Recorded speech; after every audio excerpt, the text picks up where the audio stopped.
Cüpten egilib qo'sha-qo'shasidan salomlaringizni kanda qilmaysiz albatta.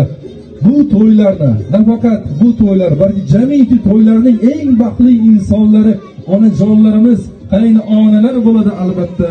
O'g'illarni o'stirib, ulg'aytirib dunyoga keltirgandan keyin albatta bo'ylari yetganda mana shunday juft Köşeden hem gördün, köşene hem girdin. Ben arzu haveslerim. Birinçtem sen, ahırgısam sen. Kıymem seni emmedersem sen. Falan. Hem böyle sen filiz olsun. Kimez Allah'ın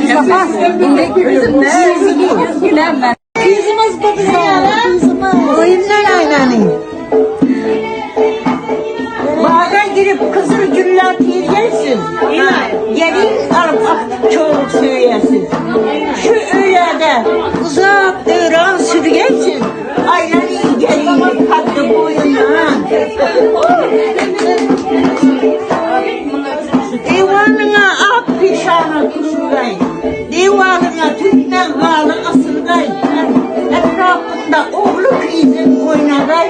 Aylanın gelini tatlı boyundan. Halamla, halamla, halamla, halamla, halamla, halamla,